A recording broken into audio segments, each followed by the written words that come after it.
Yo, what is up, guys? So UFC 257, Poirier versus McGregor 2. This fight card is taking place on January 23rd of 2021, the first pay-per-view of 2021, headlined by Dustin Poirier and Conor McGregor. The second time they would be fighting each other. The last time they fought, Conor McGregor ended up getting a first-round knockout, literally just clipping Dustin Poirier on the side of the head, knocking him out in the second round. Absolutely insane. But now in 2021, they are set to fight again at UFC 257. That is absolutely insane. The co-main event with Dan Hooker and Michael Chandler. Dan Hooker is the 5th best lightweight fighter in the world. Michael Chandler, a 3-time former Bellator lightweight champion. Absolutely insane. We also have Jessica Ai and Joanne Calderwood. We have Atman Azaitar and Matt Frevola. We have Marina Rodriguez and Amanda Ribas. We have Arman Tsarukyan and Nasa Hakparas. We have Brad Tavares and Antonio Carlos Jr. We have Sarah McMahon and Juliana Pena. We have Khalil Roundtree and Marston Prokmio. We have Andrew Sanchez and Makhmud Muradov. That is a middleweight fight. We have Nick Lenz and Movsar Evloev. Nick Lenz was supposed to fight Mike Grundy on this fight card, but now Movsar Evloev is taking his place on short notice. He's an undefeated fighter, a top 20 featherweight fighter in the world. And then the first fight of the night, we have Amir Albazi and Zhalgas Malagulov. Some amazing fights on this UFC 257 fight card. Alright guys, so the first fight taking place at UFC 257, Poirier vs McGregor 2, is Amir Albazi vs Zhalgas Malagulov. This fight is a flyweight fight. Zhalgas Malagulov is the 16th best flyweight fighter in the world. Amir Albazi, the 17th best flyweight fighter in the world. Amir Albazi has achieved a record of 13 wins with only one loss. He's coming off an amazing triangle choke submission win over Malcolm Gordon in his last fight by triangle choke submission. And I believe Zhalgas Malagulov has a record of 13 wins with only 4 losses. He's the -125, a slight favorite to win the fight. Amir Albazi is the slight underdog to win the fight at +105. Amir Albazi is 27 years old. Zhalgas Malagulov is 32 years old. Zhalgas Malagulov 5'4" inches tall and has a reach of 66 inches. Amir Albazi is a little bit taller and has a little bit longer of a reach. He is 5'5" inches tall, a little bit taller, and has a reach of 68 inches, so a little advantage there for Amir Albazi in this fight. But if you look at the tabloid predictions, 80% of the vote are going for Amir Albazi to win the fight, mainly by unanimous decision, and then a lot of people have Amir Albazi winning the fight by submission. Absolutely insane. And then only 20% of the vote going for the favorite, the -125, slight favorite to win the fight, in Zhalgas Malagulov to win the fight, mainly by unanimous decision. And then a couple people have Zhalgas winning the fight by knockout. I truly think whoever wins the fight is going to be by decision. I don't think Zhalgas is going to go out there and get a knockout in this one. I don't think Amir Albazi is going to go out there and get a submission in this fight. I think this fight is going to go all the way, and one of these two fighters is going to walk out with a unanimous decision. Alright guys, so as you guys know, Zhalgas Malagulov has achieved a record of 13 wins with only 4 losses. He started his career back in 2014 with a first round and second round knockout with 4 straight wins in a row after that, but lost the next fight in 2015, I believe back in January, by second round knockout. Lost the next fight as well by split decision in a very close fight to Shifa Shang by split decision. Came back in 2016 inside of Fight Nights Global with a decision win over Oscar Dolchin, a decision win over Ivan Ashchenko, and then a second round knockout win in 2017 over Artur Valentinov. But in 2017, I believe back in May, lost his first fight inside of the promotion by unanimous decision. Came back with a decision win and then another decision win over Tyson Nam, a top 15 flyweight fighter in the world. Then got a unanimous decision win over Tagir Ulanbekov, who was undefeated at the time. And then in his next fight against Ali Bagantinov, won the fight in a very close fight by split decision. Was supposed to fight Jordan Espinosa inside the UFC back in June of 2020, but that fight got canceled. And in 2020, I believe back in June or July, ended up fighting Raulian Paiva instead and lost that fight by unanimous decision, and looks to come back with a win here over Amir Albazi in this fight. Alright guys, so as you guys know, Amir Albazi has an amazing record of 13 wins with only 1 loss. He started his career back in 2009 with 4 straight wins in a row, 2 of the wins coming by knockout and 2 of those wins coming by submission, but that's just where he decided to retire from MMA as a whole. And in 2014, came back to MMA where he got a second round Kimura submission win, a first round TKO win with 30 seconds left in the very first round, got a second round knockout win over Nico Njoka with literally half the round left in that very first round, got a second round knockout win, a first round Kimura submission win, a decision win inside of Bellator back in 2017 over Jamie Powell, a first round ring submission win over Larry Benjari back in 2018, and in 2019 he ended up getting his first ever pro MMA loss inside of Brave Siev by unanimous decision to Jose Torres, and then came back with a first round key lock submission win over Ryan Curtis in 2019, and in 2020 finally, I believe back in July, fought Malcolm Gordon and won the fight by first round at triangle choke submission. And now here in January of 2021, looks to get his second win inside the UFC against Zogzumagulov in this fight. Alright guys, so as I said at the beginning of the video, this fight is going to be very, very close. Minus 125 is the slight favorite for Zogzumagulov, plus 105 for the slight underdog in Mirabazi. It's going to be a very, very close fight. It really depends on where the fight takes place. If the fight goes to the ground, for the most part, Mirabazi will likely win the fight by submission in the first round, or win the fight by unanimous decision, dominating the fight on the ground. But most likely, most of this fight is going to stay on the feet, where Zogzumagulov is going to have a very, very fun time, because in my opinion, I do think that Zogzumagulov is a better striker and can definitely land the shot that could knock out Mirabazi in this fight. But most likely, we're not going to see a finish in this one. The fight is going to go all the way, and I think the fight, for the most part, is going to stay on the feet. And even though 80% of those TAVARES predictions are going for Mirabazi, I still have Zogzumagulov winning this fight, just using his striking on the feet, having amazing takedown defense, keeping the fight on the feet, and dominating the fight on the feet, winning the fight by unanimous decision. Alright guys, so the second fight taking place at UFC 257, Poirier vs. McGregor 2, is Movsarevlev versus Nick Lentz. This fight is a featherweight fight. Movsarevlev has achieved an amazing record of 13 wins and no losses and absolutely no draws. Nick Lentz has achieved a record of 30 wins, 11 losses, and 2 draws. He is such a veteran fighter in this featherweight division. Also, Nick Lentz is the 56th best featherweight fighter in the world. Movsarevlev is the 20th best featherweight fighter in the world. Movsarevlev is currently 26 and a half years old. Nick Lentz is 36 and a half years old, so a humongous age advantage for Movsarevlev in this fight. Movsarevlev is the humongous favorite on the fight at minus 415 as a heavy favorite on the fight. And then Nick Lentz is a pretty big underdog to win the fight at plus 300 as a moderate underdog to win the fight. Nick Lentz is currently 5 foot 8 inches tall. Movsarevlev is a little bit smaller at 5 foot 7 inches tall, but Nick Lentz has a very small reach of 68 inches. And when you look at Movsarevlev, his reach is so much bigger at 72.5 inches, giving him a 4.5 inch reach advantage over Nick Lentz in this fight. That is absolutely insane. And as I said at the beginning of the video, Movsarevlev is humongous 4-1 favorite at minus 415 as a heavy favorite on the fight. Nick Lentz is at plus 300 as a moderate underdog to win the fight. And if you look at the TAVARES predictions, it's absolutely insane. Out of 650 different votes, 92% of the vote are going for Movsarevlev to win the fight, mainly by unanimous decision, and then a lot of people have Movsar winning the fight by knockout. Out of the 8% of the vote going for Nick Lentz to win the fight, also, most of those votes are saying that he's going to win the fight by decision, and then a couple people have Nick Lentz winning the fight by submission. In my opinion, I think this fight is going to go all the way, and one of these two guys, either Movsarevlev or Nick Lentz, is going to walk out with a unanimous decision. But guys, Nick Lentz has achieved a record of 30 wins, 11 losses, and 2 draws. That is literally 43 pro MMA fights. Guess how long he's been fighting? Since 2005. That is absolutely insane. He started with 5 straight wins in a row, lost 1 fight, came back with a win, lost his next fight, came back with 3 straight wins, lost 1 fight by first round TKO to Mark Moreno, came back with a win, got a draw against Cal Jensen, got 4 straight wins in a row, then 2 more, joined the UFC in 2009, got a decision win over Rafael Oliveira, got a draw against Thiago Tavares, got a decision win over Rob Emerson, a decision win over Andre Winner, a very close split decision win over Tyson Griffin,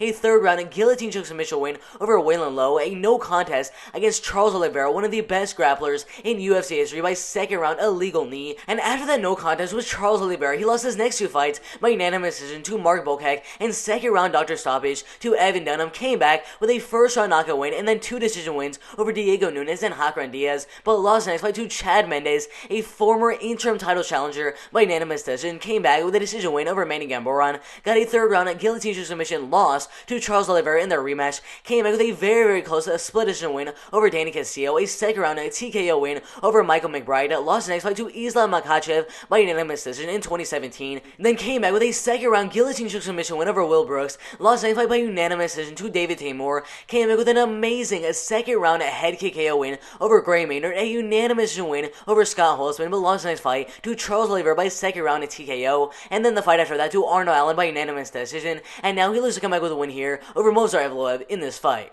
Alright guys, so as you guys know, Movsarevlev has achieved an amazing record of 13 wins with absolutely no losses and absolutely no draws. He started his career back in 2014 with a 2nd round rear naked choke submission win, a decision win, a 1st round rear naked choke submission win, another 2nd round rear naked choke submission win, a 1st round knockout with 1 minute left in the very 1st round, a dominant unanimous win over Lee Morrison, a 2nd round head kick KO win over Alexei Nazarov, a decision win over Pavel Chu, a 3rd round rear naked choke submission win with 1 minute and 15 seconds left in the 3rd round, round, a 5th round knockout win over Rafael Diaz, absolutely insane. And then finally in 2019, I believe back in March or April, got a unanimous win inside the UFC against Sung Woo Choi, and then a unanimous win over Henrique Barzola. And then finally in 2020, he ended up fighting Mike Grundy, who had a record of 12 wins with only 1 loss at the time, and won that fight by unanimous decision. And now he looks to get a 4th win inside the UFC in a row against Nick Lentz in this fight. Alright guys, so Movsar Evloev, 13-0, an undefeated featherweight fighter in the world, the 21st best featherweight fighter in the world.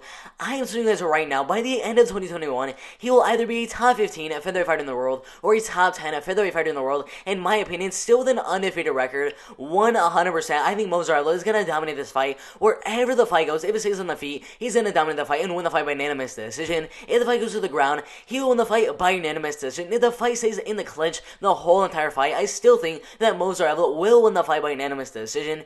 Even if Nick Lentz goes for a takedown and gets on top of Movsar Evloev, I still think there will be a way for Movsar Evloev to still win the fight. I mean, wherever this fight goes, I think Movsar Evloev will win the fight by unanimous decision. I do not see a finish from either fight in the fight. I think the fight is going to go all the way, and just because Movsar Evloev is such a beast, a perfect parlay piece for this fight card at minus 415 as the heavy favorite to win this fight over Nick Lentz. I think 100%. Movsar Evloev is going to dominate this fight and 100% win the fight by unanimous decision. Alright guys, so the third fight taking place at UFC 227, Poirier vs. McGregor 2, is Andrew Sanchez versus Magomedov. This fight is a middleweight fight. Andrew Sanchez, the 27th best middleweight fighter in the world. Magomedov, the 25th best middleweight fighter in the world. Magomedov has achieved an amazing record of 24 wins and 6 losses. So far, inside the UFC, he is 2-0, with wins over Alessio De Carico by unanimous decision and Trevor Smith by TKO in the second round. Andrew Sanchez is 12-5 as a pro-MMA fighter, coming off a knockout win over Wellington Turman in his last fight. Wellington Turman at the time was 16-3. Andrew Sanchez is the underdog in this fight at plus 103. Magomedov is the minus 135, a slight favorite on the fight. And then Magomedov has a slight age advantage in this fight as he is 30, almost 31 years old. Andrew Sanchez is 32, almost 33 years old, so a little age advantage there for Magomedov in this fight. Magomedov is 6 foot 2 inches tall. Andrew Sanchez is a little bit smaller at 6 foot 1 inch tall, but he does have a longer reach at 76 inches compared to the reach of Magomedov at only 75.5 inches. And guys, as I said at the beginning of the video, Andrew Sanchez is a very slight underdog in this fight at plus 105. Magomedov is a minus 135, a very slight favorite to win the fight. And guys, if you look at those Tabloid predictions for this fight, it's absolutely insane. Out of 760 different votes, 86% of those votes are going for Magomedov, the very slight minus 135 favorite to win the fight. And most of those votes are saying that Magomedov is going to win the fight by knockout, and then a lot of those votes are saying he's going to win the fight by unanimous decision. Literally no one thinks he's going to win the fight by submission.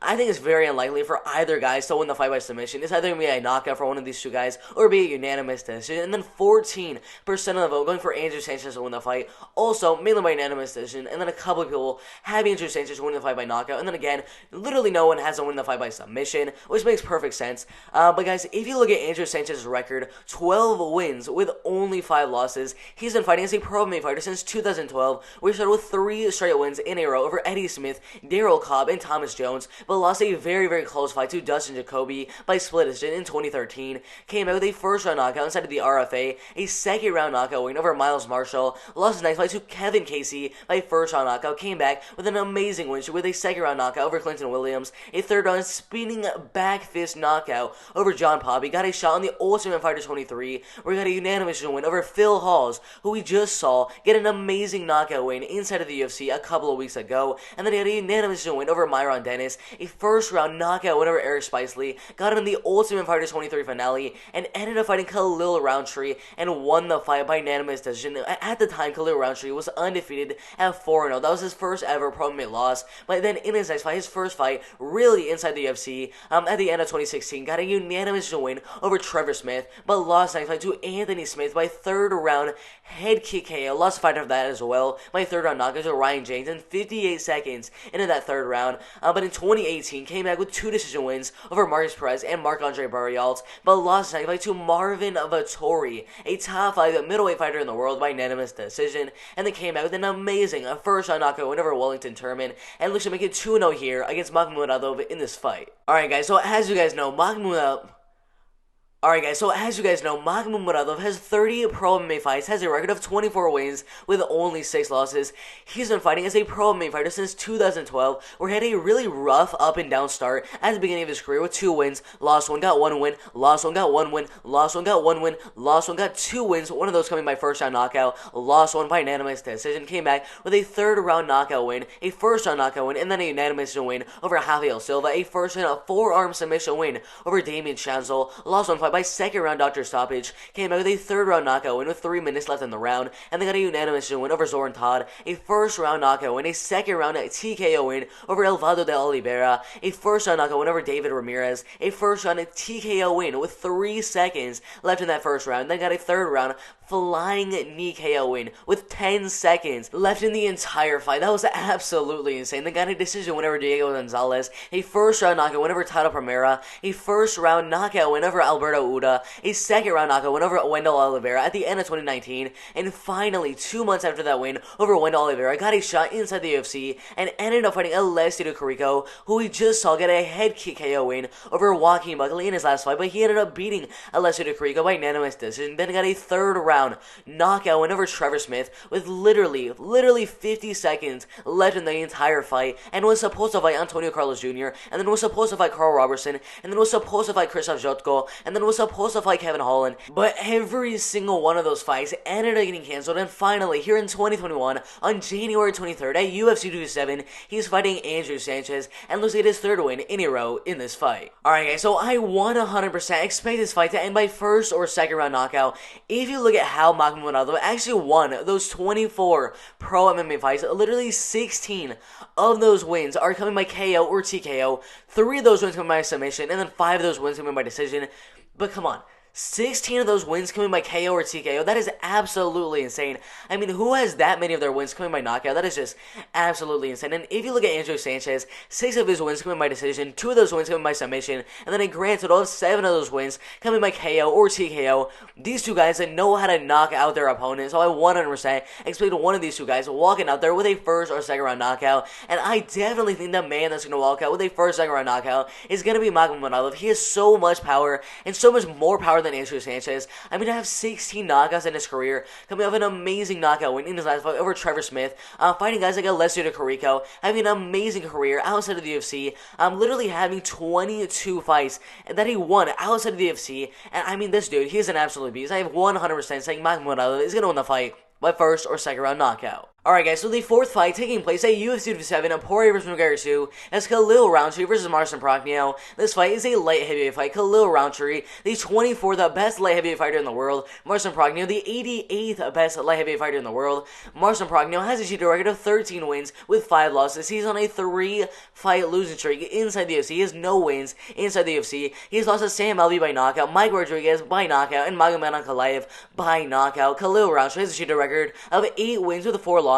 He's coming off a devastating loss in his last fight to Ian Cutelaba by knockout about a year and a half ago. Before that, getting a unanimous win over Eric Anders. He's the minus 335 moderate favorite to win the fight. Marcin Prachnio, the plus 260 moderate underdog to win the fight. If you look at these guys' ages, Khalil Rountree has a little bit of an age advantage as he is 30 and a half years old. Marcin Prachnio is 32 and a half years old, so a little age advantage there for Khalil Rountree in this fight. If you look at their heights and reaches though, Khalil Rountree and Marcin Prachnio have the same exact reach of 74 inches, but the heights are a little bit different, as Marcin Prachnio is currently 6'3" tall. Khalil Rountree is 6'1" tall, so a little advantage there for Marcin Prachnio in this fight. And guys, Khalil Rountree, the minus 335, a moderate favorite in the fight. Marcin Prachnio, the plus 260, moderate underdog to win the fight. And guess what, guys? If you look at the television predictions for this fight, it is absolutely insane. Out of 830 different votes, 94% of the vote, literally 19 out of 20 of the people voting for this fight, saying Khalil Rountree is going to win the fight, mainly by knockout, and a little bit of people haven't won the fight by decision, and literally nobody has Khalil Rountree winning this fight by submission, and then 6% of the vote going for Marcin Prachnio to win the fight, mainly by knockout, and then a lot of people haven't won the fight by submission. Honestly, I'm just telling you guys right now, this fight is not ending by submission. This fight is staying on the feet, and one of these two guys is either going to land in the first or second round, or the fight is going to go all the way, and one of them is winning the fight by decision. There's literally no way this fight ends by submission. submission unless one of them catches the other fighter and then just goes for the takedown, tries to get them on the ground, and then luckily finds a rear naked choke because the other fighter is being stupid. But most likely, if they get that knocked down, they're going to go for the TKO. They're not going to be going for the submission. They're trying to get the TKO. So most likely, it's going to be a TKO, a knockout, or a unanimous decision from one of these two fighters in this fight. Alright guys, so as you guys know, Khalil Rountree has a record of 8 wins with only 4 losses. He started his career back in 2014 with a decision win over Livingston Luco, who was undefeated at the time at RFA 15, got a first round knockout win in 40 seconds in the very first round at RFA 21 over Blake Troop, got a unanimous decision win over another undefeated fighter in Cameron Olsen at RFA 25, and then got a first round knockout win in literally 1 minute and 42 seconds in the first round. That was back in December of 2015, and in January of 2016, got a shot on the Ultimate Fighter 23, where he got a second round soccer kick KO over Mo DeRisi, but lost 95 by first round rear naked choke submission over Corey Hendricks, got a first round KO TKO win over Josh Sainsbury, and then on the Ultimate Fighter 23 finale against Andrew Sanchez, lost that fight by unanimous decision, lost the next fight after that to Tyson Pedro by first round rear naked choke submission, came back in 2017 with a first round knockout win over Daniel Jolly, a first round knockout win over Paul Craig with literally 4 seconds left in the very first round, then got a no contest with Michael Lajushik, and with a third round unanimous decision, got a first round knockout win over Gokhan Saki, but then at the end of 2018 fought Johnny Walker, a top 15 light heavyweight fighter in the world, and lost a fight by first round elbow knockout, came back with a unanimous win over Eric Anders, but lost that fight to Ian Kutalaba by first round TKO, and loses to come back with a win here over Marcin Progno in this fight. Alright guys, so as you guys know, Marcin Progno has a record of 13 wins and 5 losses. He's been fighting as a pro MMA fighter since 2013, where he started with a first round head TKO win, and then another first round knockout, lost the next fight by unanimous decision, came out with a first round head TKO win, yet again, they got another first round knockout over Mikkel Vorn, a first round TKO win, but in his next fight in 2014, I believe back in December, ended up fighting Alexander Rakic, a top 6 light heavyweight fighter in the world, lost the fight by third round knockout, came out with a first round knockout, a unanimous decision, a first round knockout win, and then a first round knockout win inside a one championship over Alexander Machado, and then a very close split decision win over Leandre Ataides, and then a first round knockout win over Jake Butler, a first round knockout win, and then finally in 2018 got a shot inside the UFC, but once he joined the UFC, he did not do good at all, as he went on a 3-fight losing streak, losing to Sam Alvey, Magomed Ankalaev, and Mike Rodriguez, all of 3 losses coming by first round knockout, and now looking to come back with a win over Khalil Rountree in this fight. Alright guys, so I'm going to tell you guys right now, this fight has probably a 90% chance that it is going to end by knockout. I'm telling you guys right now, Khalil Rountree has 7 of his wins coming by knockout, 3 of the wins coming by decision, and if you look at Marcin Progno, it's pretty much the same exact thing. He has 10 wins coming by knockout, 1 win by submission, and 2 wins coming by decision. If you look at how Marcin Progno loses his fights, 4 of those losses coming by knockout, and 1 of those losses coming by decision. I am telling you guys right now, Marcin Progno does not have a very solid chin.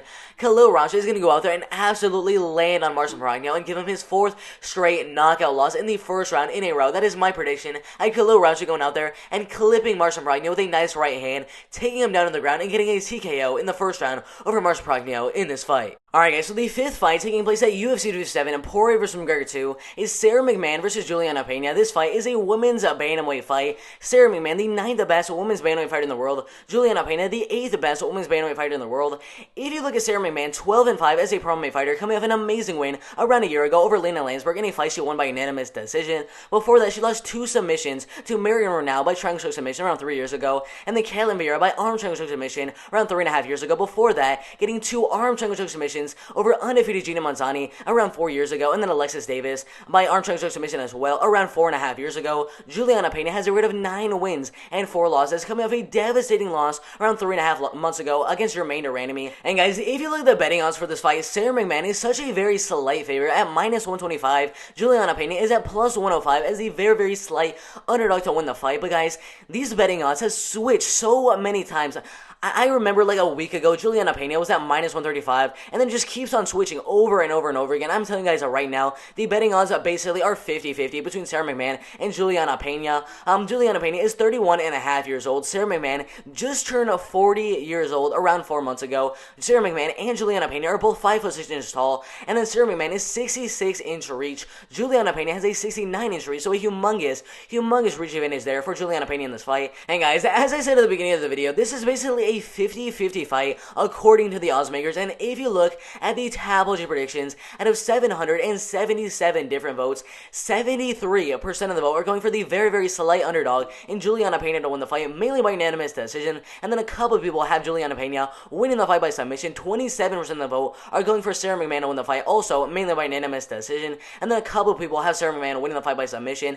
In my opinion, I do not think either fighter is going to get a finish in the fight. I give it maybe a 10-15% chance one of these two girls gets a finish in the fight, but most likely this fight is going to go all the way, and one of them is going to walk out with a unanimous decision. Alright guys, so as you guys know, Sarah McMahon has a record of 12 wins with only 5 losses. She started her pro MMA career back in 2011. She started with 2 straight wins, a unanimous decision win in Titan NFC over Tanya Evinger, got a 3rd round key lock submission win, a unanimous decision. Another unanimous decision was supposed to fight Liz Carmouche, but instead got a 1st round knockout inside the UFC back in 2013 over Sheila Gaff, got a 1st round knee to the body knockout, lost in a main event at UFC 170 against an undefeated fighter in Ronda Rousey, but ended up getting her first ever loss by 1st round knockout, came back with a very, very close split decision win over Lauren Murphy, lost the next fight by unanimous decision to Miesha Tate, and then the fight after that to Amanda Nunes, one of the best women's fighters of all time, by 1st round rear naked choke submission, came back with a decision win over Jessica Ai, a 2nd round arm triangle choke submission win over Alexis Davis, a 1st round arm triangle choke submission over an undefeated fighter in Gina Manzani, and then lost one fight by 2nd round arm triangle choke submission to Caitlin Vieira,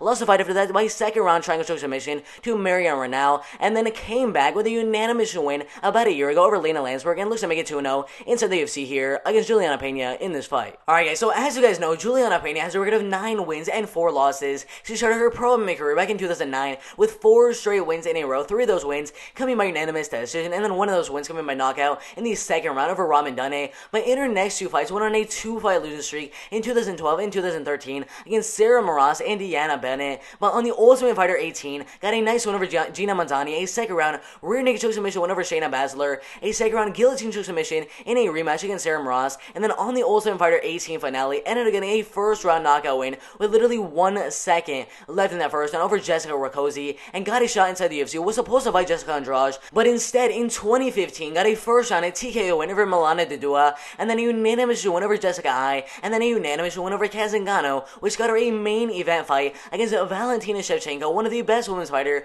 of all time, and lost the fight by 2nd round armbar submission. Came out with a decision win over Nico Montano, but then fought Jermaine Durandamy, the #1 bantamweight contender in the world, and lost the fight by 3rd round guillotine choke submission, and lose come back with the win here over Sarah McMahon in this fight. Alright guys, so I'm going to tell you guys right now, Sarah McMahon just turned up 40 years old 3 months ago. And guys, Bethe Correia, 11-5-1 Bethe Correia, coming off a loss to Pannie Kianzad in her last fight, not really doing too good right now. She's 37 years old. That is 3 years younger than Sarah McMahon. Sarah McMahon is in the 40s. She's literally Matt Brown's age. That should give you some context. I mean, Juliana Pena is 31 and a half years old. That is a humongous age event. If Sarah McMahon was Juliana Pena's age, maybe 32, 33 years old, as is the beginning of the video, 100% Sarah McMahon is just going to take down Juliana Pena over and over again, probably defend on Juliana Pena's submissions very, very well, even on the feet, probably do pretty good against Juliana Pena. But now that Sarah McMahon is 40 years old, it's been a year since she last fought, I think on the feet, Juliana Pena is going to do better. On the ground, Juliana Pena is going to do better. The only way Sarah McMahon could win the fight, in my opinion, is if she goes for a lot of takedowns. But she's so old, 40 years old. It's going to be tough to get takedowns on Juliana Pena. She's 40 years old, so I think this fight's going to stay mainly on the feet. Even if the fight goes to the ground, Juliana Pena still has the threat of the submission and can reverse the position, considering Sarah McMahon is 40 years old. Come on.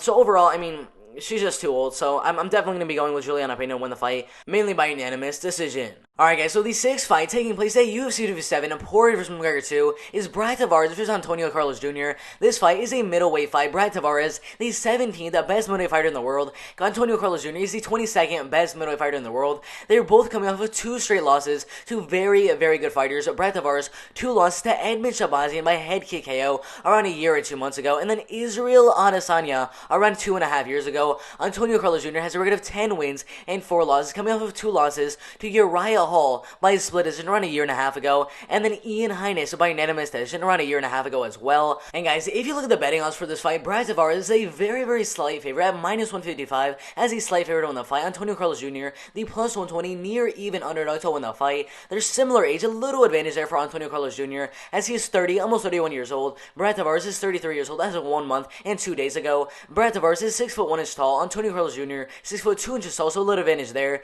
And then Antonio Carlos Jr. has a 79-inch reach, absolutely insane. Brad Tavares has a 74-inch reach, which is an amazing reach advantage for Antonio Carlos Jr. in this fight.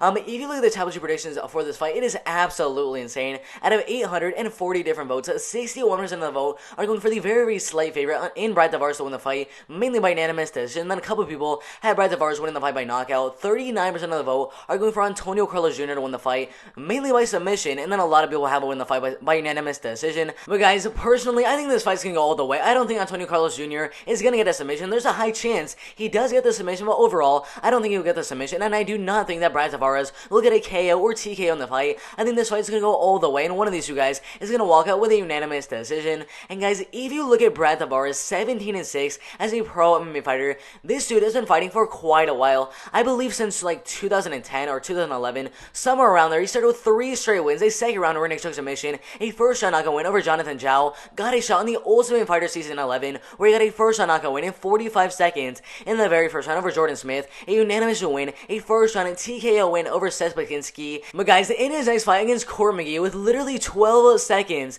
left in the entire fight, Court McGee pulled out a third round rear naked choke submission, giving him his first ever loss, but it didn't count as it was an exhibition bout. And on the Ultimate Fighter 11 finale, he rematched Seth Bakinski and won the fight as well by unanimous decision. Got a shot inside the UFC in 2011, where he got a first round knockout win over Phil Baroni, lost one fight by unanimous decision to Aaron Simpson, his first ever pro MMA loss, came out with a unanimous win over Donji Jang, a split decision win in a very close fight over Tom Watson, a unanimous win, another unanimous decision win over Bubba McDaniel, a unanimous win over Lawrence Larkin, lost 2 fights to Yoel Romero by unanimous decision, and Tim Boach by second round knockout, came out with a decision win over Nate Marquette, lost 1 fight to Robert Whittaker, a former UFC middleweight champion, the #1 middleweight contender right now at the time of this recording. But after that, a year later in 2016, got a very close split decision win, a unanimous win over Elias Theodorou, a unanimous win over Thylas Leitis, a third round knockout win over Krisha Jotko, and then won on a 2-fight losing streak against Israel Adesanya, the current UFC middleweight champion. That was back in 2018, lost a fight by unanimous decision, and then lost a fight after that to an undefeated fighter at the time in Edmund Shabazian by first round left head kick KO. That was absolutely insane. But now here in 2021, he looks to come back with a win over Antonio Carlos Jr. in this fight. Alright guys, so as you guys know, Antonio Carlos Jr. has a record of 10 wins with only 4 losses, 13 wins and only 4 losses if you count those Ultimate Fighter wins. But at the start of his career, back in 2013, he started with 3 straight wins in a row. One of those wins coming by first round arm strength choke submission, and the other 2 coming by rear naked choke submission, which got him a shot on the Ultimate Fighter Brazil Season 3. And guys, I'm going to tell you right now, every single one of those wins on the Ultimate Fighter Season 3 on Brazil, all of them were finishes. He got a knockout win over Julia Herme Viana, a first round knockout win in 12 seconds in the very first round, got a rear naked choke submission win over Marcos Rogerio de Lima, and then got a shot inside the UFC in 2014 and won the fight by unanimous decision against Vitor Miranda, lost 1 fight to Patrick Cummings, his first ever pro MMA loss by unanimous decision, came back with a third round rear naked choke submission win over Eddie Gordon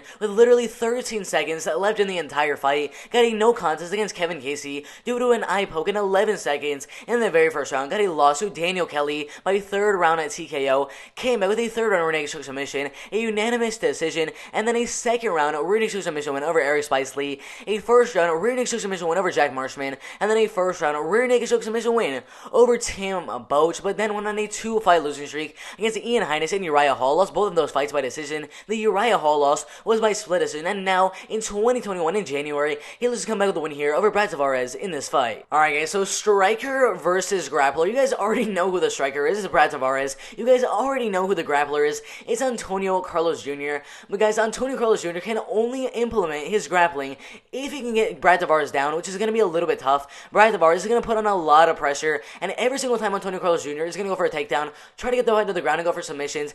Every single time he does that, Brad Tavares is going to load up with an uppercut, a big right hand, a big left hand, whatever happens, whenever Antonio Carlos Jr. goes for a takedown, He's gonna get clipped for sure. And if the fight is on the feet, 100% Brad Tavares will win the fight. If the fight goes to the ground, which most likely a couple of times in this fight it will go to the ground, Antonio Carlos Jr. will do good there. But for the most part, Brad Tavares will keep the fight on the feet for the most part, and most likely dominate the fight on the feet and win the fight by unanimous decision. Alright guys, so the 7th fight taking place at UFC 257, Poirier versus McGregor 2, is Arman Tsarukyan versus Nasrat Haqparast. This fight is a lightweight fight. Nasrat Haqparast, the 30th best lightweight fighter in the world. Arman Tsarukyan, the 19th best lightweight fighter in the world. Arman Tsarukyan has a record of 15 wins and only 2 losses inside the UFC. He's lost to Islam Makhachev by unanimous decision around 1 year and 8 months ago. After that loss against Islam Makhachev, a top 15 lightweight fighter in the world, he ended up coming back with 2 decision wins over Davey Ramos around 5.5 months ago and Oliver Mosseri about a year and a half ago. Nasrat Haqparast is 12-3 as a pro MMA fighter, coming with a nice win over Alex Munoz around 5 months ago by unanimous decision. Before that, losing to Drew Dober, also a top 15 lightweight fighter in the world, by TKO, I believe in the second round, around 1 year ago. Nasrat Haqparast is 25.5 years old. Arman Tsarukyan is 24.5 years old, so no real age advantage for either fighter in the fight. Arman Tsarukyan is 5 foot 7 inches tall, has a reach of 72.5 inches. Nasrat Haqparast is a little bit taller at 5 foot 10 inches tall and has a reach of 72 inches. And guys, if you look at the betting odds for this fight, it's absolutely insane.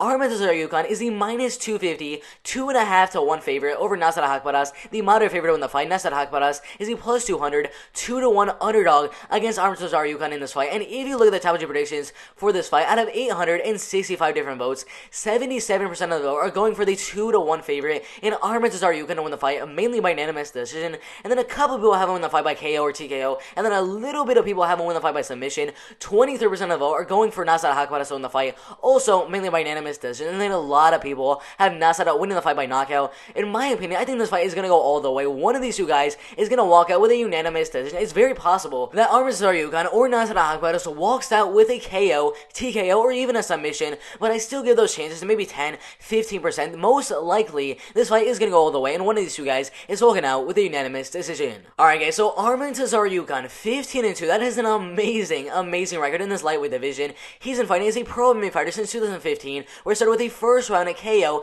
TKO in 2 minutes and 47 seconds in the very first round, but lost his first ever pro MMA fight to Alexander Belik by first round knockout in 30 seconds in the first round. Came out with a first round knockout in 30 seconds in the first round over Ali Khalibuev, a nice win over Alexander Merziko, a first round knockout win, a first round guillotine choke submission win, a first round rear naked choke submission win, and then a first round rear naked choke submission win yet again in 2 minutes and 31 seconds in the first round. And then in his next fight, guess what? Got another first round rear naked choke submission win, followed by 2 unanimous wins in a row, one of which coming against Teigen Norisato, and then he got a third round knockout in 30 seconds into the third round over Hoaitin Wu, and then a unanimous win over Junior Assunção, a third round head kick KO win over Felipe Oliveira, and then got a shot inside the UFC in 2019, but unlucky for him, he ended up fighting Islam Makhachev, one of the best lightweight fighters in the world, 18-1 right now, and lost that fight by unanimous decision, his first fight inside the UFC, but he did come back a couple of months later and fought Oliver Mosseri and won the fight by unanimous decision. And then in 2020 fought Davey Ramos and absolutely dominated the fight wherever that fight went and won that fight by unanimous decision, and looks to come back with another win here against Nasrat Haqparast in this fight. Alright guys, so Nasrat Haqparast 12-3 as a pro MMA fighter, also a very good record for this lightweight division. He's been fighting since 2012, where guess what? He started off with a loss to Adrian Ruff in his first ever fight back in 2012, came back with a first round knockout, a first round knockout, a first round TKO, a first round knockout, first round knockout, first round knockout, but guess what guys?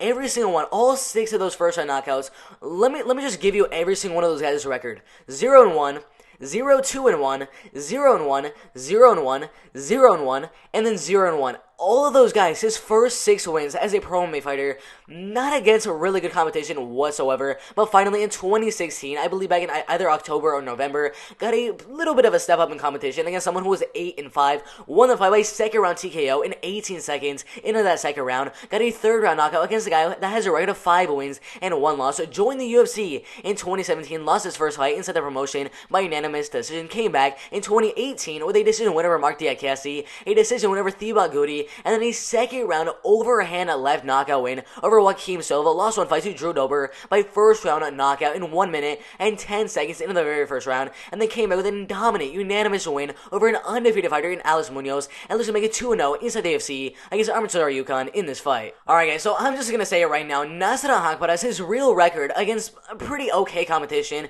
is probably around 6-3, and that is not at all a good record in the lightweight division. Arman Tsarukyan is a little bit different. Only like 3 of his wins were against guys that were 0-0, 1-0, 17-18. Only 3 of those. So if you want to change Arman Tsarukyan's record just like you would with Nasrat Haqparast, his record would be like 12-2 or 11-2. That's an amazing record. But Nasrat Haqparast, 6-3, that's not the best record. Even though his record is 6-3, in my opinion, he has 9 wins by knockout, 3 of the wins by decision. I mean, this dude, he's striking. He has so much power in his striking game, and most likely, if he wins a fight, he could definitely get a knockout in this one, or win the fight by decision. 100%, Nasrat Haqparast is not walking out with his submission in this fight. But Arman Tsarukyan, if you look at how he wins his fights, it's really spread out because he is such a well-rounded fighter. 5 of his wins coming by knockout, 5 of the wins coming by submission, and then 5 of those wins coming by decision. Wherever this fight goes, I do think that Arman Tsarukyan will do very, very good. If the fight stays on the feet, it'll probably be very, very even. But guys, Arman Tsarukyan on the feet always has the threat of the takedown, can go for submissions once he gets the fight to the ground. So Nasrat Haqparast, usually he likes to go for those big shots and try to get a knockout. Most of his wins come by knockout, so he's trying to go for those big shots in most of his fights. But when you're fighting a guy like Arman Tsarukyan, who always has that threat of the takedown, I mean, you're not going to be going for as much of those big shots that he usually likes to go for in most of his fights, because if he misses on one of those big shots, Arman Tsarukyan is just going to go for a takedown, take him down, and win the round.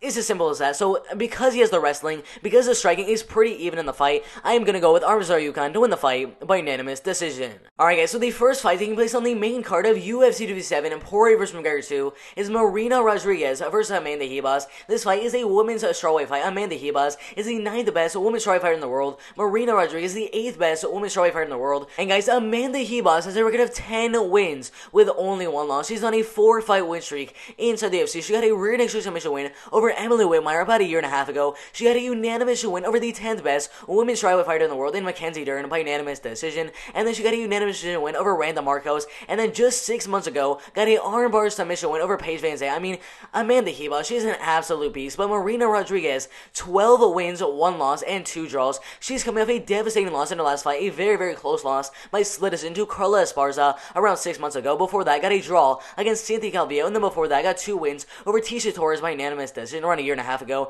and then Jessica Aguilar also by unanimous decision. Before that, getting a draw with Randa Marcos, who Amanda Ribas absolutely dominated, and Amanda Ribas is a minus 320, 3-1 moderate favorite over Marina Rodriguez in this fight. Marina Rodriguez is a plus 240 moderate underdog in this fight. Marina Rodriguez is 33, almost 34 years old in about 4 months. Amanda Ribas is 27 and a half years old, so a big age advantage there for Amanda Ribas in this fight. And guys, Marina Rodriguez is a pretty big height advantage. She is 6 foot 6 inches tall. Amanda Ribas is 6 foot 3 inches tall, so a little advantage there for Marina Rodriguez in this fight. But Amanda Ribas has a reach of 66 inches compared to the reach Marina Rodriguez at 65 inches, so a little advantage there for Amanda Ribas in this fight. And as I said at the beginning of the video, Amanda Ribas is a minus 320 moderate favorite to win the fight. Marina Rodriguez is a plus 240 moderate underdog to win the fight. And if you look at the TAVARES predictions for this fight, out of 890 different votes, I mean, guys, it's absolutely insane. 93% of the vote, literally 9 out of every 10 people that voted on this fight say that Amanda Ribas is going to win the fight by unanimous decision. And then a lot of people have Amanda Ribas winning the fight by submission. Only 7% of the vote going for Marina Rodriguez to win the fight, mainly by unanimous decision. And then a couple people have Marina Rodriguez winning the fight by knockout. In my opinion, I think this fight's going to go all the way, most likely, or it's going to be a first-round submission win for Amanda Ribas. Either a first-round submission for Amanda Ribas, or the fight's going to go all the way, and one of these 2 girls is going to walk out with a unanimous decision. Alright guys, so Marina Rodriguez, 12 wins, 1 loss, and 2 draws. She tried to go back in 2015 with a first-round TKO, a unanimous decision, a second-round knockout, a first-round knockout, a second-round triangle choke submission, a first-round knockout win, 3 decision wins in a row. Got a shot inside the Dana White Contender Series in 2018, won the fight by first-round knockout against Maria Oliveira, got a draw inside the UFC against Randa Marcos, got 2 decision wins over Jessica Aguilar and Tisha Torres, got a draw against Cynthia Calvillo, and then a split decision loss in a very, very close fight, which honestly could have gone either way against Carla Esparza, and lost the fight by split decision, and looks to come back with a win here over Amanda Ribas in this fight. Alright guys, so Amanda Ribas, 10 wins with only 1 loss. She's been fighting as a pro MMA fighter since 2014, where she started with 4 straight wins in a row. A first round rear naked choke submission with 1 minute and 60 seconds into the very first round. Got a first round knockout loss to Polyana Viana at the end of 2015. Came out with a second round knockout win, a second round rear naked choke submission win inside the UFC over Emily Whitmire. Got a unanimous win over an undefeated fighter in Mackenzie Dern. Got a unanimous win over Randa Marcos. A first round armbar submission win over Paige Van Zandt, and looks to make it 5-0 inside the UFC here against Marina Rodriguez in this fight. Alright guys, so we have another striker versus grappler fight. Amanda Ribas is probably the best grappler that Marina Rodriguez has ever faced, and then Marina Rodriguez is probably the best striker that Amanda Ribas has ever faced. But guys, this is an MMA fight. If Amanda Ribas can get the fight to the ground, most likely she's going to get a submission or ride it out on the ground, dominate the fight on the ground, land some good ground and pound, go for submission after submission after submission. If Marina Rodriguez gets back up to the feet, she's just going to go for a takedown after takedown after takedown, keep the fight on the ground, go for submission after submission, and that is why 1000% I do think that Amanda Ribas is going to dominate the fight on the ground and 100% win the fight by unanimous decision. But it's going to be a little bit tough because if Marina Rodriguez can keep the fight on the feet, I mean, her striking is so good, and then she would probably win the fight by unanimous decision. But because I do think the fight will stay on the ground and Amanda Ribas will dominate the fight on the ground, I 100% have Amanda Ribas winning the fight by unanimous decision. Alright guys, so the second fight taking place on the main card of UFC 227, Poirier vs McGregor 2, is Amin Zaitar vs Matt Frevola. This fight is a lightweight fight. Amin Zaitar, the 36th best lightweight fighter in the world, Matt Frevola, the 41st best lightweight fighter in the world. And guess what guys, Amin Zaitar is an undefeated lightweight fighter at 13 wins, 0 losses, and absolutely 0 draws. This dude is an absolute beast. He joined the UFC about a year and a half ago, got a nice win over Teemu McLean by KO, I believe in the second round, and then got an amazing knockout win over Kama Worthy around 4 months ago. Matt Frevola, 8 wins, 1 loss, and 1 draw. He's on a 2-fight win streak inside the UFC over Jalen Turner by unanimous decision around 2 years ago, and then I believe Luis Pena by split decision in a very close fight around 1 year and 3 months ago. Before that, getting a draw against Lana Venata, and then a loss to Polo Reyes. Both these two fighters are absolute beasts in the lightweight division. Amin Zaitar is a minus 160, slight favorite to win the fight. Matt Frevola, the plus 125, slight underdog to win the fight. If you look at these guys' ages, Amin Zaitar is 30, almost 31 years old in a couple of days. Matt Frevola is 30 and a half years old, so really no age advantage for either fighter in the fight. Amin Zaitar is 5'8" tall. Matt Frevola is 5'9" tall, so a little height advantage there for Matt Frevola in the fight. And then both Amin Zaitar and Matt Frevola have the same exact reach of 71 inches, so no advantage for either fighter in the fight. But guys, as I said at the beginning of the video, Amin Zaitar, the minus 160, slight favorite to win the fight. Matt Frevola, the plus 125, slight underdog to win the fight. And if you look at the top predictions, I mean, guys, it is absolutely insane. Out of 875 different votes, 90% of the vote are going for Amin Zaitar to win the fight, mainly by knockout in the first or second round, even though he is only a minus 160, not even a 2-1 favorite over Matt Frevola. That is absolutely insane. And then a couple people have Amin Zaitar winning the fight by unanimous decision. 10% of the vote are going for Matt Frevola to win the fight, mainly by unanimous decision, and then a couple people have Matt Frevola winning the fight by knockout. Guys, 90% of the vote, that is absolutely insane.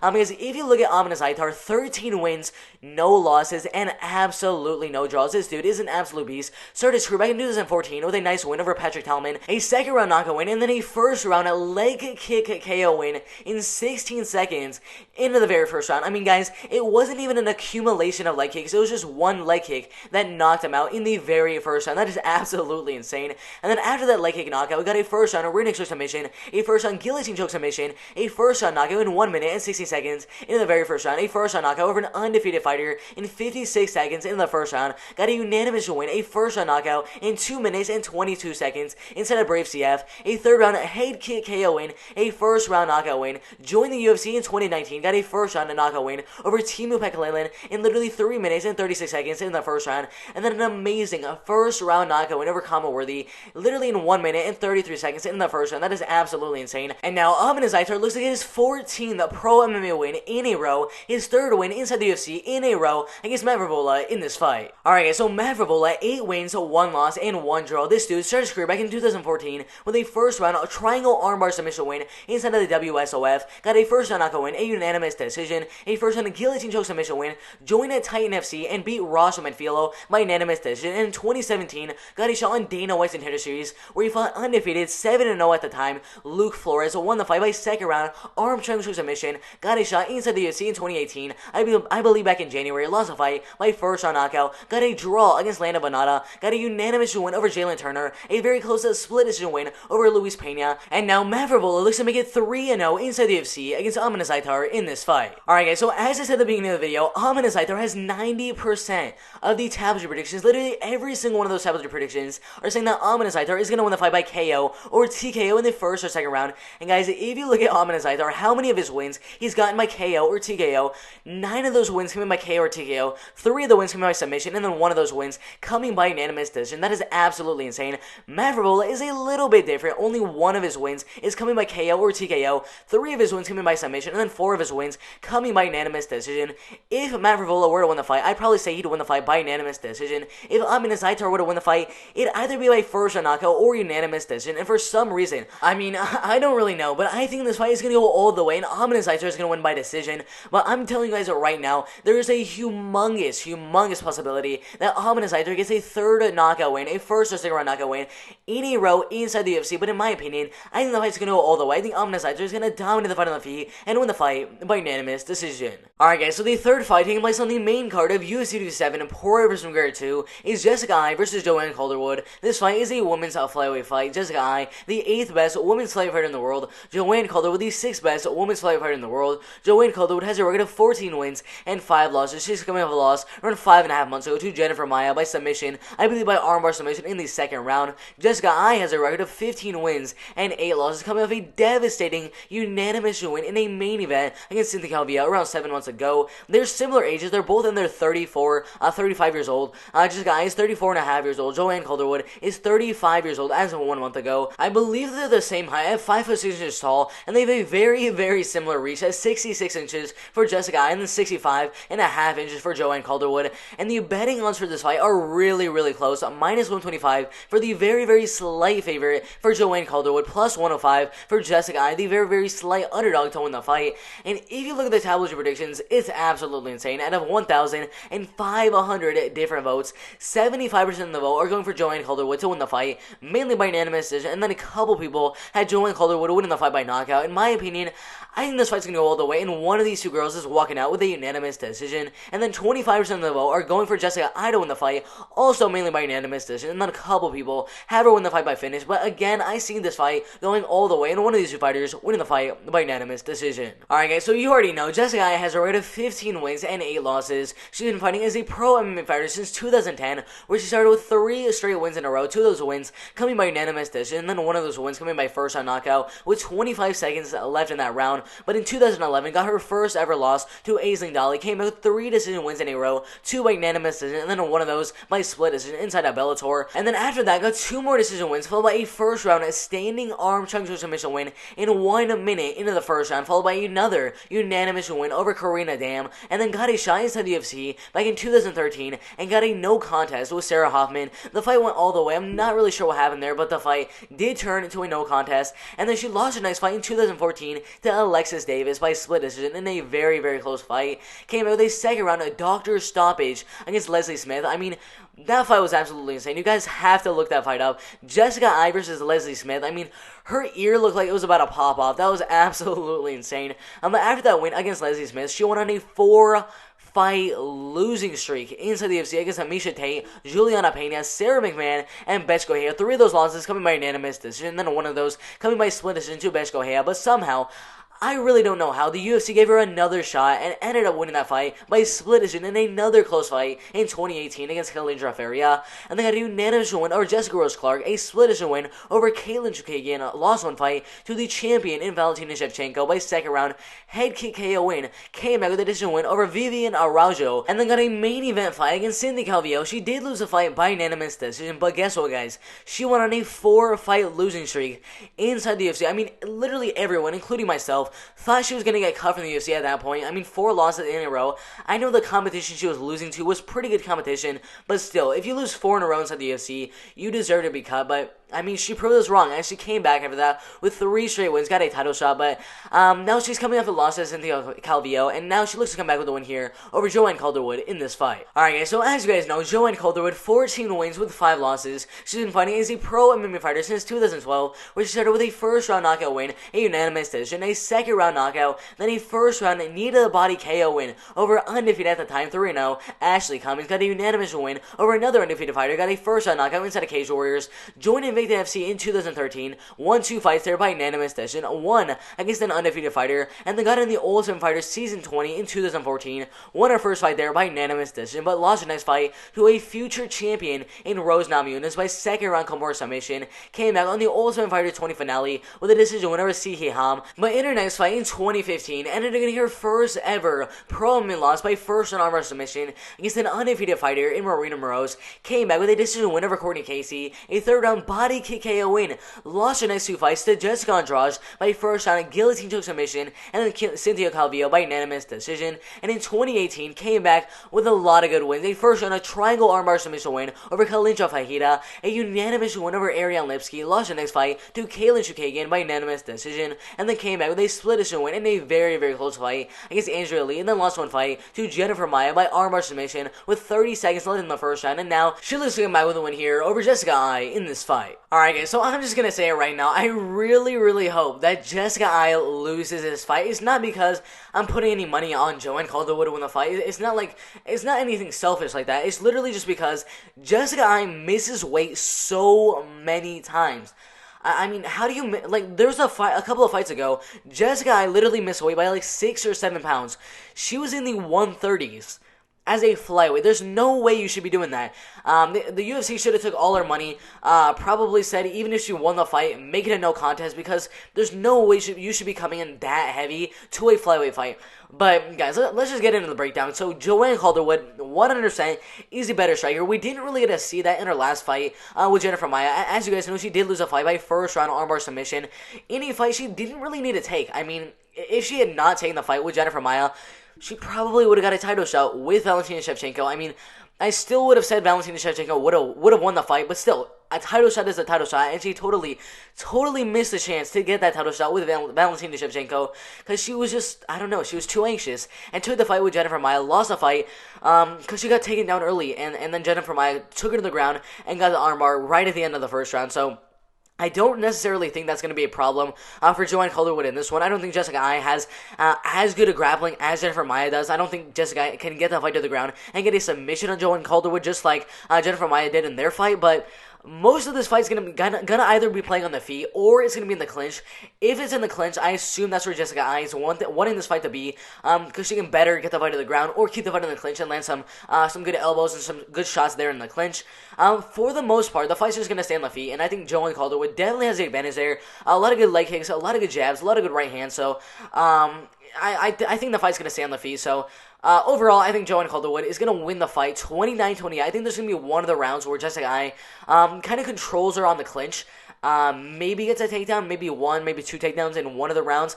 So I predict Jessica Ai is going to get one of those rounds, but not 2 of the rounds. I think overall, Joanne Calderwood will do good of keeping Jessica Ai out of the clinch and keeping her off of the ground game and keep the fight on the feet. And that's why I have Joanne Calderwood winning the fight by unanimous decision. Alright guys, so the co-main event for UFC 227, Poirier vs. McGregor 2, is Dan Hooker versus Michael Chandler. This fight is a lightweight fight. Dan Hooker, the 5th best lightweight fighter in the world. Michael Chandler, the best lightweight fighter in the world outside of the UFC. Dan Hooker has a record of 20 wins and 9 losses, coming off a devastating loss around 6.5 months ago in a main event against Dustin Poirier, who was also fighting on this UFC fight card, but he lost the fight by unanimous decision. Before that was on a 3-fight win over Paul Felder by split decision around 10 months ago, Ali Quinta by unanimous decision around 1 year and 3 months ago, and then James Vick by TKO, I believe in the 2nd round. Michael Chandler has a record of 21 wins and 5 losses. I believe he's a 3 or 4-time Bellator lightweight champion. That is absolutely insane. And as you guys know, 5 months ago, he got an amazing first-round knockout win against Benson Henderson. That was the 2nd time that he beat Benson Henderson. That is absolutely insane. But Dan Hooker is 30, almost 31 years old, and then Michael Chandler is 34 and a half years old, so a significant age advantage for Dan Hooker in the fight. But Dan Hooker is 6 foot tall, has a reach of 75 and a half inches, and guys, Michael Chandler is currently 5 foot 8 inches tall, which is a 4-inch height advantage for Dan Hooker in the fight. Also, Michael Chandler's reach is 69 inches. Dan Hooker's reach, like I just said, is 75.5 inches. That is an amazing 6.5 inch reach advantage. That is absolutely insane. And guys, Dan Hooker is the minus 140 slight favorite to win the fight. Michael Chandler is currently sitting around plus 110 as a near even underdog to win the fight. And guys, if you look at the top 2 predictions for this fight, out of 1,570 different votes, 64% of the vote are going for Dan Hooker to win the fight, mainly by knockout, and then a lot of people have him win the fight by decision, and then 36% of the vote are going for Michael Chandler to win the fight, mainly by unanimous decision, and then Michael Chandler has some of those votes saying that he's going to win the fight by knockout. It's very, very likely that one of these two guys gets a knockout in the fight. I get the chances that we see a finish from one of these two guys in this fight, maybe a 33-40% chance of a finish in this fight, but most likely this fight's going to go all the way, and one of these two lightweights is going to walk out with a unanimous decision. Alright guys, so as you guys know, Dan Hooker, 20 wins and 9 losses. This dude has been fighting for quite a while. He's been fighting since 2009, got 1 win, lost 1, got 2 wins, lost 2, got 2 wins, lost 1 by second round rear naked choke submission, came back with 2 doctor stoppage wins in a row, a decision win, a first round rear naked choke submission win, and then a third round knockout win over Nick Patterson, got a shot inside the UFC in 2014, got a first round knockout win, lost 1 fight by unanimous decision against Maximo Blanco, came back with a second round head kick KO win, lost 1 fight to Yair Rodriguez by unanimous decision, came back with a first round guillotine choke submission, lost 1 fight to Jason Knight by unanimous decision, came back with an amazing win streak with a second round knockout over Ross Pearson, a third round guillotine choke submission win over Mark Diakese, a first round knockout with a knee over Jim Miller, and then a first round knockout over a future welterweight title challenger in Gilbert Burns, and then lost in a fight after that to Edson Barbosa by third round body punch KO. Came back in 2019 with a first round knockout win over James Vick, a unanimous win over Ali Quinta, and then a very, very close split decision win over Paul Felder. Absolutely insane. But in his next fight, in a main event against Dustin Poirier, one of the best lightweight fighters in the world right now, lost the fight by unanimous decision. Looks like Michael with a win here over Michael Chandler in this fight. Alright guys, so as you guys know, Michael Chandler, 21 wins and 5 losses. He's been fighting as a pro MMA fighter since 2009, got 1 win, got a second round knockout, a first round rear naked choke submission, a first round knockout, first round guillotine choke submission, a first round arm triangle choke submission, a fight against an undefeated fighter, 11-0 at the time, won the fight by unanimous decision, fought Patricky Pitbull in his next fight, won the fight by unanimous decision, and in a main event for the belt, won the fight against Eddie Alvarez, a former UFC lightweight champion, won the fight by 4th round rear naked choke submission, got a first round knockout over Akihiro Gono, a second round rear naked choke submission win over Rick Dawn, a first round knockout, lost 1 fight to Eddie Alvarez in the rematch by split decision, lost a fight after that to Will Brooks by split decision, and then in the main event against Will Brooks in their rematch, lost that one as well by 4th round knockout, and then in 2015 it came back and he looked really, really good as he got a first round rear naked choke submission win over Derek Campos, a second round knockout win, a first round knockout win over Patricky Pitbull, a very, very close split decision win over Benson Henderson, lost 1 fight to Brent Primus by doctor stoppage due to an ankle injury in the first round. I mean, that was really, really unfortunate, but he came back after that with a unanimous win over Gyoti Yamauchi, a first round arm triangle choke submission win over Brandon Gertz, a unanimous win over Brent Primus in their rematch, lost 1 fight to Patricio Pitbull by first round knockout in 1 minute and 1 second into the very first round. It came back with a first round knockout win over Sidney Outlaw, and then an amazing first round knockout win over Benson Henderson. Now inside the UFC, he looks to get his first win inside the promotion against Dan Hooker in this fight. Alright guys, so Dan Hooker, the height advantage, the reach advantage. He has really good elbows, he has really good knees, and he has a really good takedown defense. I'm going to tell you guys right now, those are the perfect ingredients to beat a guy like Michael Chandler. Michael Chandler's going to go out there. He's a pretty okay striker. He has very, very good power. He can definitely knock you out. I mean, if you look at how many knockouts Michael Chandler has, I believe he has 9 knockouts. Most of his wins come in by knockout. 5 wins come in by decision, and then 7 wins come in by submission. He can definitely get a knockout in this one, but still, Dan Hooker is definitely the better striker. So if this fight stays on the feet, and Dan Hooker uses that reach, uses that height, uses the elbows, uses his knees, I mean, 100% the fight stays on the feet, Dan Hooker will win by knockout in the first round, or win by unanimous decision. But guys, Michael Chandler, his main way of winning this fight is probably just going to be go for takedown after takedown after takedown, get the way to the ground, and kind of do what Michael Chiesa did just against Neil Magny in their last fight in the main event on Wednesday. But do I think that's going to happen? I do think that Dan Hooker has really, really good takedown defense. Add it all up, the takedown defense, the height advantage, the reach advantage, the elbows, the knees, everything, just add all of those things up. I mean, Dan Hooker has the perfect ingredients to beat Michael Chandler, and that is why I'm 100% had Dan Hooker winning this fight by unanimous decision. Alright guys, so the main event for UFC 227 is Dustin Poirier versus Conor McGregor 2. This is the second time these two guys will be fighting each other. The last time they fought, around 8 or 7 years ago, Conor McGregor won that fight by first round knockout, but now at UFC 227 they will be fighting each other for the second time. It's going to be absolutely insane. Dustin Poirier, 26 wins and 6 losses, coming off an amazing win around 6.5 months ago over Dan Hooker by unanimous decision. Before that, losing to Khabib Nurmagomedov, the best lightweight fighter of all time, by rear naked choke submission around a year and a half ago. Before that, beating guys like Max Holloway by unanimous decision for the interim lightweight championship, beating Eddie Alvarez by knockout, beating Justin Gaethje by knockout. I mean, he's absolutely insane. Conor McGregor coming off an amazing win himself over Donald Cerrone by first round knockout. Before that, losing to Khabib Nurmagomedov by rear naked choke submission as well around 2 years ago. Before that, beating Eddie Alvarez and Nate Diaz. I mean, both these two guys are absolute beasts in the lightweight division. Dustin Poirier is the underdog in this fight at plus 210 as a moderate underdog to win the fight. Conor McGregor is currently sitting around minus 275 as a moderate favorite to win the fight. And guys, these two guys are pretty similar in age. Dustin Poirier just turned 32 years old around 4 days ago. Conor McGregor is 32 and a half years old, so no age advantage for either fighter in the fight. Dustin Poirier is 5'9" tall. Conor McGregor is also 5'9" tall. Conor McGregor has a reach of 74 inches. Dustin Poirier has a reach of 73 inches, so a little advantage there for Conor McGregor in the fight. And as I said before, Conor McGregor is a humongous favorite at minus 275. And if you look at the top predictions, I mean, guys, it's absolutely insane. Out of 1,652 different votes, 75% of the vote going for Conor McGregor to win the fight. Literally every single one of the votes going for Conor McGregor are saying he's going to win the fight by KO or TKO in the first or second round. Literally, like, 3 of the votes are saying he's going to win the fight by decision, and then nobody, absolutely nobody, has Conor McGregor winning the fight by submission, which is no surprise whatsoever. 25% of the vote going for Dustin Poirier to win the fight, mainly by knockout, and then some people have Dustin Poirier winning the fight by unanimous decision. Guys, it is very possible we see a finish in the second round in this fight. If it gets past the second round, I'm pretty sure the fight's gonna go all the way, and one of these two guys is gonna win the fight by unanimous decision. Alright guys, so Dustin Poirier, 26 wins and 6 losses. He started his career back in 2009 with 7 straight finishes in a row. That was absolutely insane. He started with a first round knockout, second round armbar, first round knockout, first round knockout, first round armbar submission, second round armbar submission, first round knockout, joined the WEC in 2010, and lost his first fight inside the promotion. His first ever loss as a pro MMA fighter to Danny Castillo by unanimous decision. Came out with a first round knockout win, a unanimous decision, another decision win inside the UFC over Jason Young, a second round dark stroke submission win, a first round triangle armbar submission win over undefeated at the time Max Holloway. That was his first ever loss as a pro MMA fighter. He won the fight against Max Holloway,